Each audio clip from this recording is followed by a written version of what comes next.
Well, welcome to another program with Age Friendly, and of course that's a program dealing with all issues related to seniors or older adults in our community. Rebecca Johnson, I'm the host of the program, and today we're going to be talking about banking. Now, we all have to bank in some way, and so today we're going to be talking with Allison Shaw, who is a branch manager, and Mallory Harima, who is an assistant branch manager. And you also have another title, Mallory. I just want to identify it, that you're an advisor with the RBC Lakehead campus, so you do some work with the university students as well. That's right, yeah. We're based at Lakehead University, and my team specializes in providing financial literacy and advice for students. So we're going to go from students now, we're going to go to the older population in the community. And it's, as I said, there's a lot of people that are my age and older that are very hesitant about using banks, first off. And then the fact that they don't know how to, like a lot of it's on a website, they don't know how to do it. So, and it gets scared because it's, you know, it's something that they're not aware of. This is the trend though, whether we're like, so how do we, Allison, Mallory, how do we make it easier for older adults to use a website?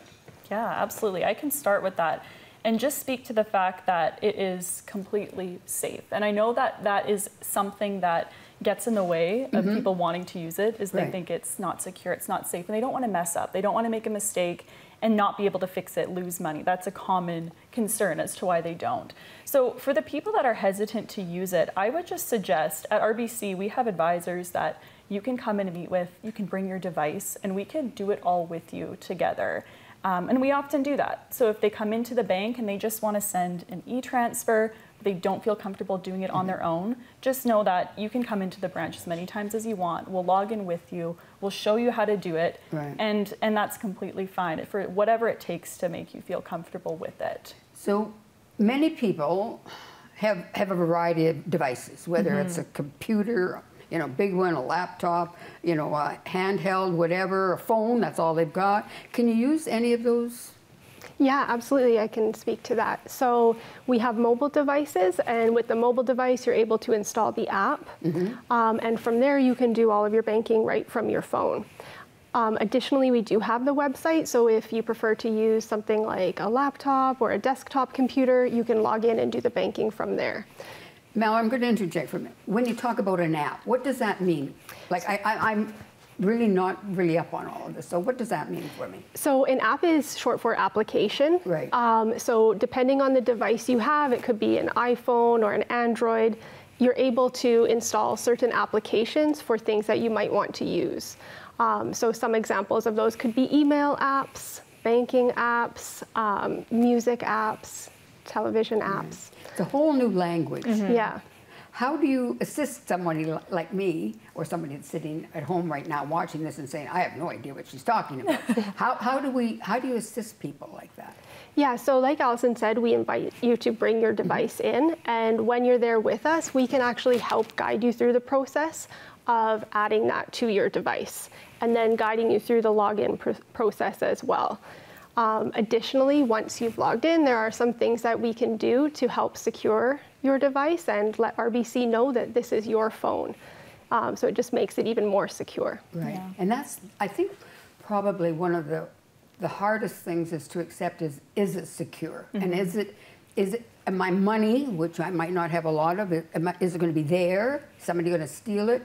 You had talked a little bit about that, Allison. Can you expand on that somewhat? Yeah, absolutely. So when you see your money in online banking, you see it in this account, it's easy to look at it as virtual. It's not really there. But RBC has many security measures, like cybersecurity measures in place to protect your information and ensure that no one can access that or no one can touch that money. The part where it may be, people might be a little bit scared of is the whole area of actually going in and opening up the account online? Yep, that's part of it. Yeah. But it's also your own personal information, your passwords. If you share that information or if you have it saved in your browser, for instance, or if one of your family members knows it because you want them to help you with online, for instance, which we don't recommend, don't do that, that's where your information could be accessed. So it's really as safe as you make it. And it's very, very, that to me is the most important, is the safety part of it. I don't mean to keep on talking about that, but that's what it comes back to. And when we have the whole area of when we're going forward, and this is, as I said at the start of the program, this is seemingly the way that the banking is going. It doesn't matter which bank you're going to, it's going towards the internet. Yeah. What are the pros about doing that? What are the things that are really good for an older adult to say, I really need to be investigating this if they're not doing it already? Yeah, some of the best things I think are just the convenience. So with the winters we get here in Thunder Bay, it can be difficult, especially if you rely on public transport to get into the bank. This is something you can do from the comfort of your own home at any time. You can also keep informed of what's happening in your accounts. So when you mentioned concern around security, you're able to log in and see your account balance, your recent transactions, and you can even set up notifications about your account as well. One of the things I still do, whether it's something that should happen or not, but I still do write checks for things. And a lot of people, again, my age, are still writing checks. You can order your checks online. That's true. And is that something that you recommend for people to do anymore? Yeah, certainly if you do find value in using checks, you can order them online and then they're shipped straight to you. There are a lot of transactions that you might be using checks for that could be done digitally instead. And one of the benefits of that is you're in total control of when that money is coming out of your account. Right. So for example, if we think of a bill payment, when you send the check, you're not exactly sure when it's going to be cashed or when that's going to clear through your account. However, if you make the bill payment direct from your checking account, then you know exactly where you're at financially at any given point. Right. Now, unfortunately, there's always a negative to doing. Is there a negative that you want to talk about at all? I don't want to necessarily speak too much to negatives, but there are certainly risks when you are, for instance, sending money electronically. And that's a matter of, do you know the person you're sending the money to? Oftentimes when you send, for instance, like an e-transfer, international money transfer, you're warned about it. But once you send that money, it is out of your account. And so if you discover that maybe the person you sent it to isn't who you thought it was, it's not always, we're not always able to get that back for you. So that's why we really recommend, if you're even slightly concerned that you don't know how to do an e-transfer, you don't know who this person is on the other end, take a minute, make sure you know them, come to the branch, and we will kind of talk you through that process. Right. There's a lot of scams. So I'd like to get into that in our next segment. Yeah. Because that is very concerning. For it doesn't matter what age you are with regarding scams, but I think going back, that's the negative. But at the same point in time, there's really a lot more pros to doing banking online. Yes. And it's something that you as a banker are really trying to educate people about.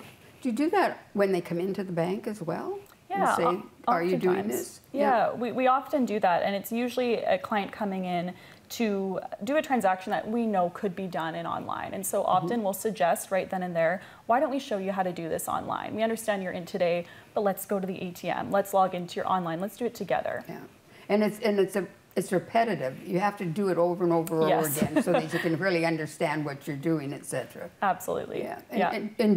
It's an education of everything, so you never stop learning. Yeah. But anyway, we'll conclude for this point in time, but Alison Shaw and Mallory Harima are my guests today, and we're talking, of course, about banking. And if you're a senior, well, stay tuned, because we'll be bringing you back right after our break, and we'll be talking a little bit more about why you should be using the banking online. So here we are with Alison and Mallory.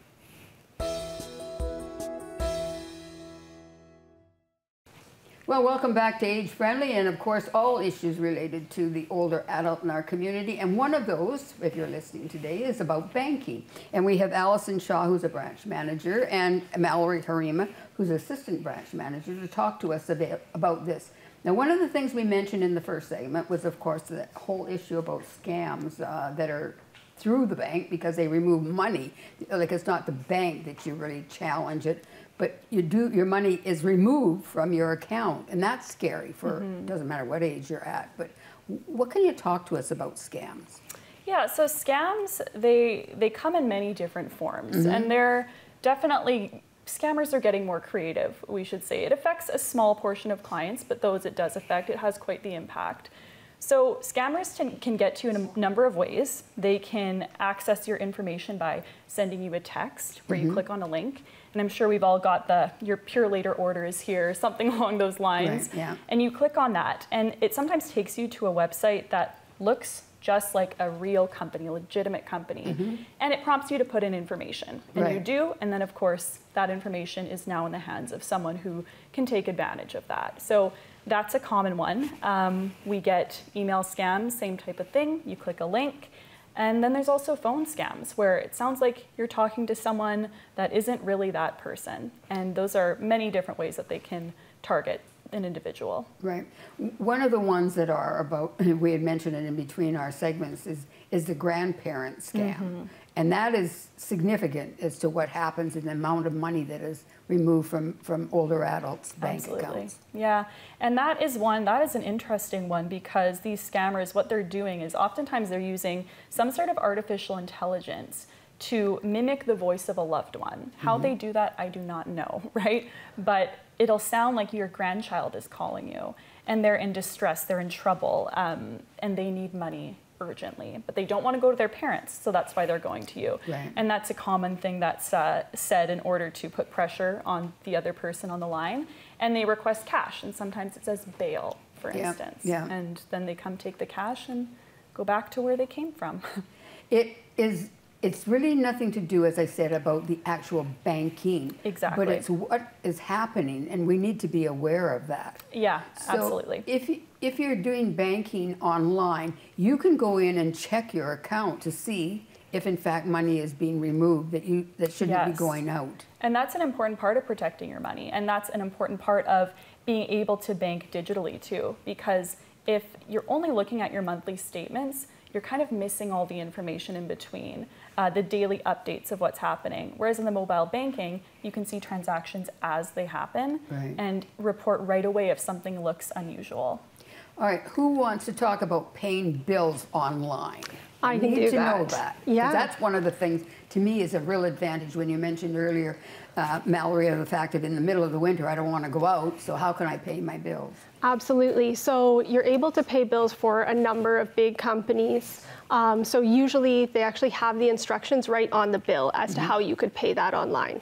If ever you're uncomfortable with getting it set up, you can take that down to a branch. We can help you add it to your online banking, and then from there show you how to make the payment. Also, if it's one that you have paid before in a branch, it's automatically going to show in your online banking. So you would be able to see, for example, Rogers and maybe a few of your account digits, and you could go in and make the payment and even post-date it if you would like to. Is that something that more and more people are starting to do, is to pay their accounts online through a bank? Absolutely, and I think one of the nice things is too, you can do it in the way that you're most comfortable. All right. So if you're not comfortable doing that on a digital device, you can even do it at the ATM. And if you have paid it before in the branch, it will show on the ATM. So whatever is more comfortable for you, we can show you how to do it and guide you through that. It's interesting. I didn't notice, I've never paid attention, I guess, in the fact that on a bill or an invoice that a company can actually say, this is how you do it. Exactly. So this is a new way of communicating to people. Yeah, it's usually in the fine print or on the back, and it will say the different ways that you're able to pay it. So they can guide you to either send the payment or go in and do it through your financial institution. And then from there, you're sending the money direct to the company. So it eliminates a lot of that risk, like we've talked about, with sending money to someone that you don't know, because you know that you're sending it to the company directly. Another nice thing is if you make a mistake, you can cancel that. So there's about a 24-hour window where that payment can still be canceled if there's an error. Can you say you've got a phone bill or some other bill that you come up with every month? Is there something that can be done as an automatic that you don't have to be, going in and doing it every month? It just it's one of those things that's automatically paid? Yeah, there's two ways that you could do that. So one would be to set that up with the service provider. So that involves maybe giving them a void check form, which you can also get from your online banking or from a branch. Right. And that authorizes the company to debit your account. So you just want to make sure that you're comfortable, that you trust the company to do that. If you prefer to be in control of that payment, then you can actually go in and set them up reoccurring, and an advisor can help you to do that as well. So you could choose Rogers, $50 on the first of every month, and I want this to continue for 1 year, for example. Now, so during that year, if there's a change in whatever happens, or is that something you could easily say stop doing?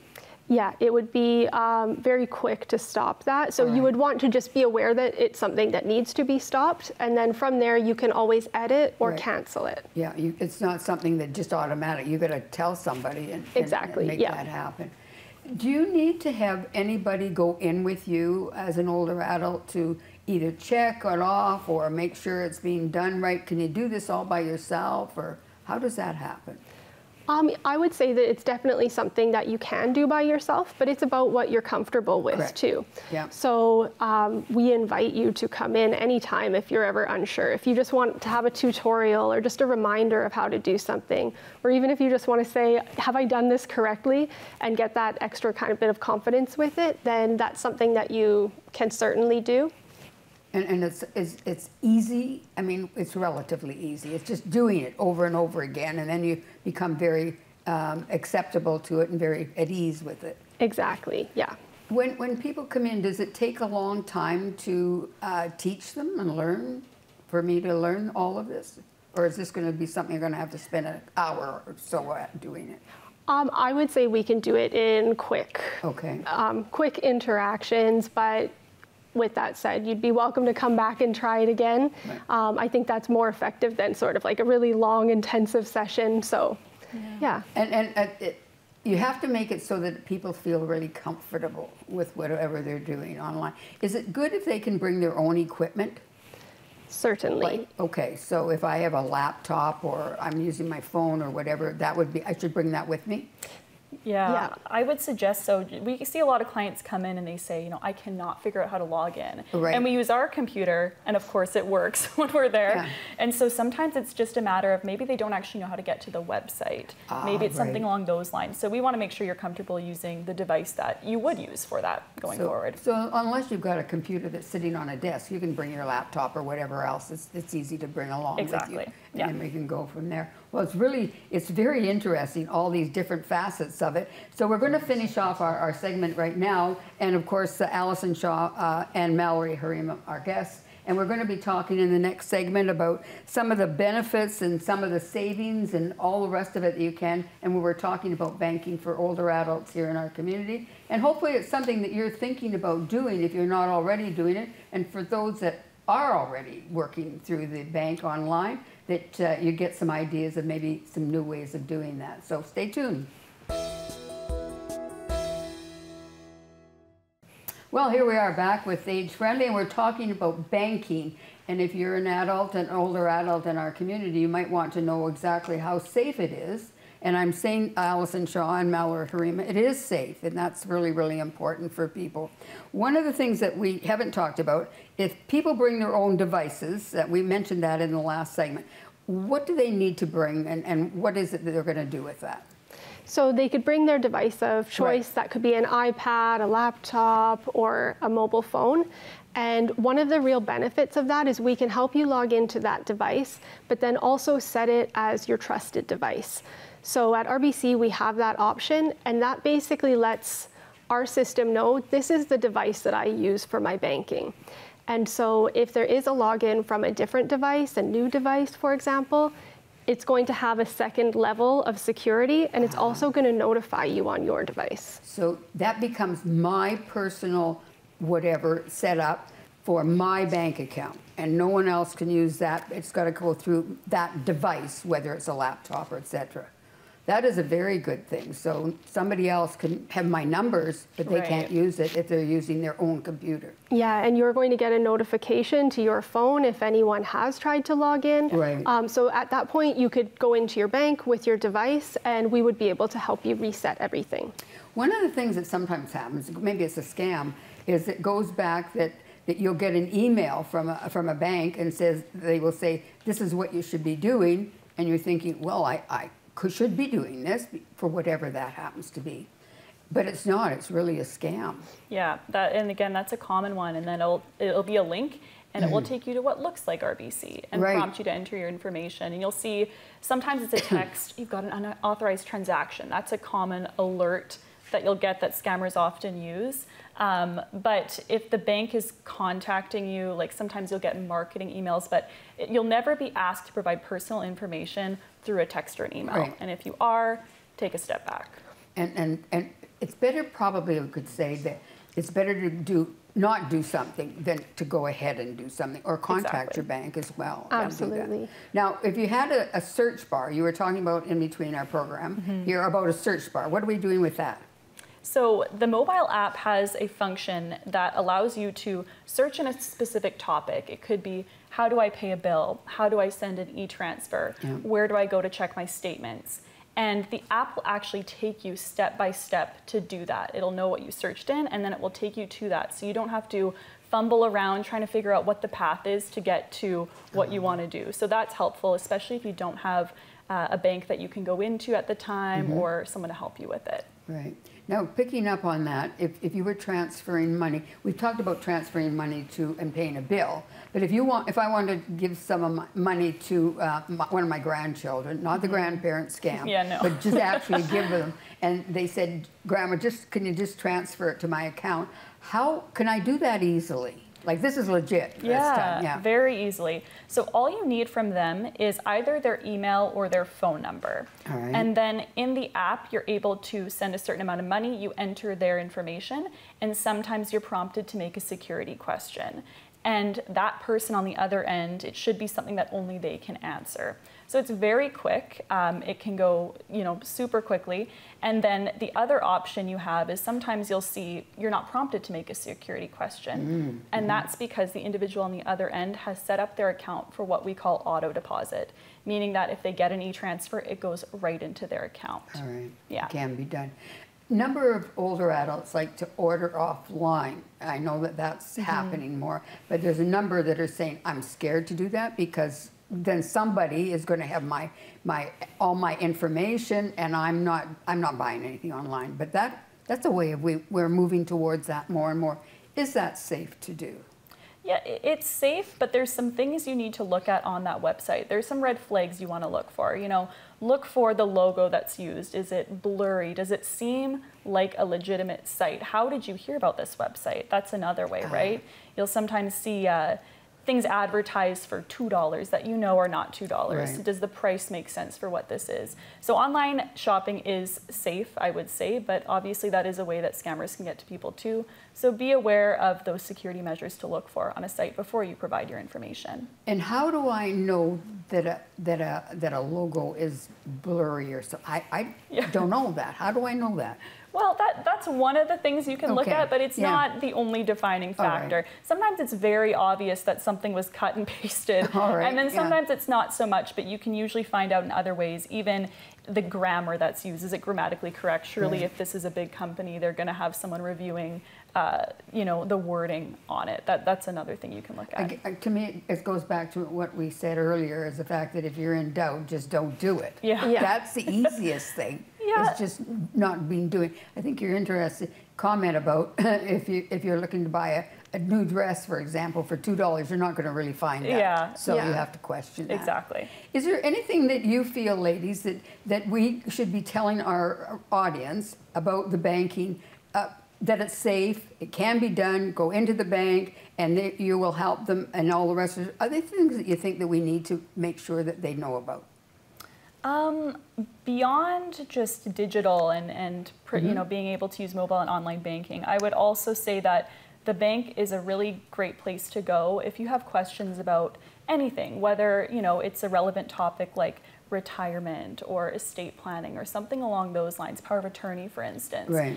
You know, the bank has partners, RBC has partners that will put you in front of to kind of plan around those really big milestones in your life. Right. So we're also there for that, and I don't think everyone knows that. You can just go into the bank. It's not just when you have a problem, it's also when you need some advice. And it's very good and important to do that. Older adults need that every once in a while, to somebody to talk to about whatever it happens to be. Absolutely. But hopefully today, I just want to say really thank you very much, because we've really been able to, hopefully, allay some of the, the myths around banking online.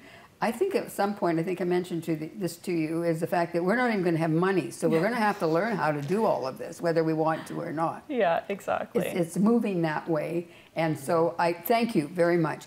Alison Shaw and Mallory Harima are guests today. And one of the things that's really important is take a moment, go to your bank and have them help you, assist you in what you need to have done with regarding online banking. So we're going to we'll finish, and thank you again, ladies, and we'll turn our program now over to Linda McEwen, who will be bringing you one moment of senior exercise. So while you're thinking about what you're going to do at your bank and how you're going to do online banking, you can exercise and make sure that you're in shape to walk down or to bike down or to at least even get to the bank. So thanks again, ladies. It's a good program. Thanks for having us. Thank you for having us. Provided for us.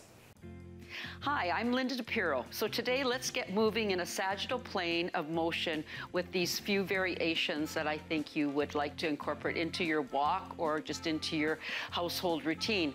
We're going to start by pulling the elbows back. So we're working the back of the arms and the fascia tissue between the shoulder blades. So with this, we can get it going a little quicker. We can move forward, we can move back. You could take it out for a walk, and then you can actually just move your arms a little bit brisker here. Okay, let's start off with a little bit of cross-country skiing arms. These are sagittal forward and back. So I'm adding a little bouncy, bouncy, bouncy, bouncy here. And we can add a little quicker arms fluttering with a little bit more bounce. As you notice, I'm holding on to just little water bottles, just for something to hold on to, and they're a little lighter than the weights. And then let's lift the heels. It's like we're taking off.